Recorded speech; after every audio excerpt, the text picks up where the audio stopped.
সাজের বেলায় ঘরে ফিরে এসেছেন গৌরাঙ্গ সুন্দর। মাতা শচী দেবী প্রাণের নিমাইকে দর্শন করে আরতি করেছিলেন। আরতি শেষ করে নিমাই চাঁদকে সেবা দিয়ে শয়ন মন্দিরকে আলোকিত করে নিমাই চাঁদকে শয়নে দিয়েছে। নিমাই চাঁদ আমার ঘুমিয়ে আছে। এমন সময় মধ্য রজনীতে যখন মহাপ্রভু ঘুমিয়ে আছে, পাশে আছে গোবাক্ষ মানে জানালা, সেই গোবাক্ষের দ্বারটিকে উদ্ঘাটন করে দিয়ে চাঁদের জ্যোতি নিমাই চাঁদের বদনমণ্ডলে এসে পড়েছে। নিমাই চাঁদ আর শয্যায় থাকতে পারল না। শয্যা মন্দিরকে পরিত্যাগ করে একাকিনী নবদ্বীপের পথ দিয়ে মহাপ্রভু যাত্রা করছে। দেখলেন নবদ্বীপের অতি অপূর্ব শোভা, অসংখ্য কুসুম দল প্রস্ফুটিত হয়েছে, আর কুসুমের মধু পান করবার আসে মাতাল ভ্রমরগণ যেন গুনগুন গুনগুন গুনগুন স্বরে গান করছে। কেউ বা গুনগুন গুনগুন স্বরে গান করছে, আবার কেউ বা ফুলের উপরে বসে মধু পান করছে। সেই গুঞ্জন ধ্বনি শ্রবণ করে মহাপ্রভু একাকিনী সুরধ্বনি গঙ্গার কিনারায় গিয়ে দাঁড়িয়েছে। হেমদণ্ড বাহু উত্তোলন করে গঙ্গা মনে মনে চিন্তা করে, প্রভু কোটি জন্ম সাধনা করে যে চরণ পাওয়া যায়, আজ সেই বিরিঞ্চি বাঞ্ছিত চরণ কমল কৃপা করে পেয়েছি আমার বক্ষে। এই সময় আমার বক্ষের জল দিয়ে যদি প্রভুর চরণ দোকান আমি ধৌত করতে পারতাম, আমার তাপিতে পরানো শীতল হয়ে যেত। এই জন্য গঙ্গা উত্তল তরঙ্গে তরঙ্গিতা হয়েছে, আর জলের ঢেউ এসে প্রভুর চরণ দোকানে ধৌত করে নিয়ে গেল।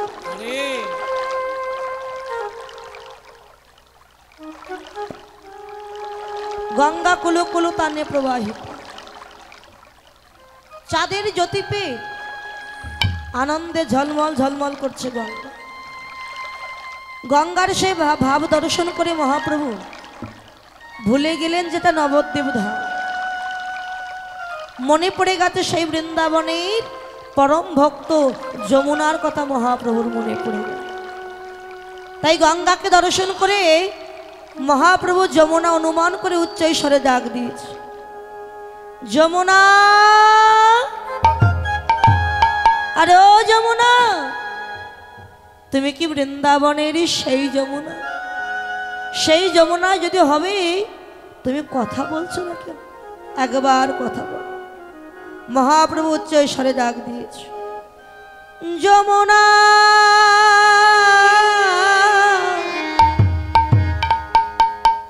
আরে ও যমুনা, তুমি কি সেই যমুনা প্রবাহিনী? তুমিও জান চালো যমুনা,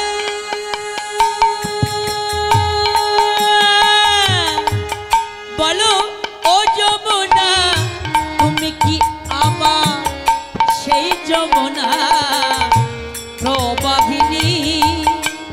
ও জান চলো যমুনা, ওরে ও যমুনা, তুমি কি সেই যমুনা প্রবাহিনী?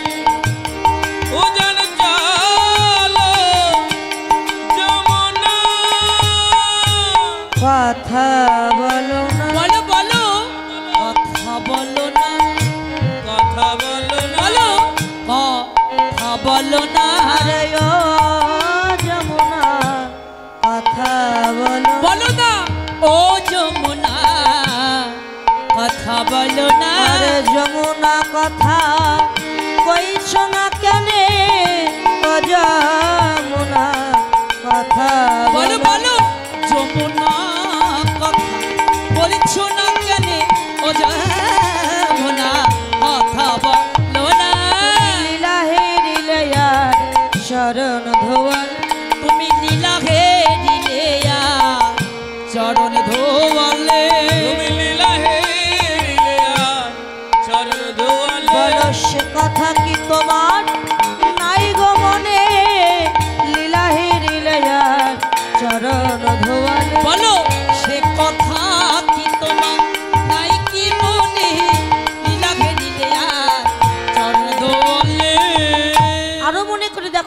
বলো।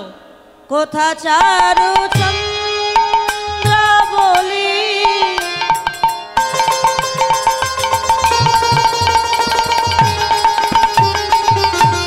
কোথা বাসি জল কেলি কোথায় চারু চন্দ্র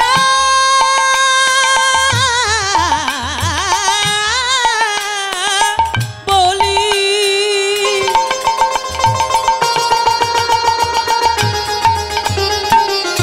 কোথায় শিবা জল কোথা চারু চন্দ্র বলি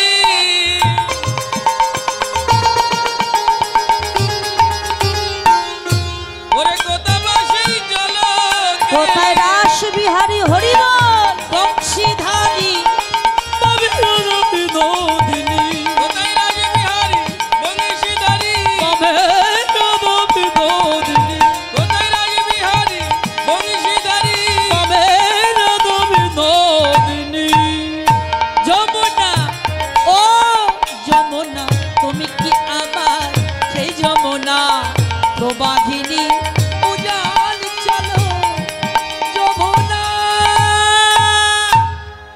যমুনা একবার কথা বল কোথা চারু চন্দ্রা বলি কোথা বাসে জলকেলি কোথা রাস বিহারী বংশীধারী বামে রাধা বিনোদ বৃন্দাবনে রাসলীলার কথা মহাপ্রভুর মনে পড়ে গেছে কেন মনে পড়ল বৃন্দাবনে রাস হয়েছিল গোপনে সেখানে নারী ছাড়া কোনো পুরুষের যাওয়ার অধিকার ছিল না। কিন্তু সেই লীলাকে দর্শন করবার জন্য একজন গিয়েছিলেন গোপীরূপ ধারণ করে আচ্ছা কে গিয়েছিল গো মা গোপীরূপ ধারণ করে রাসমঞ্চে বাবারা বলবেন না মায়েরা বলুন কে গিয়েছিলেন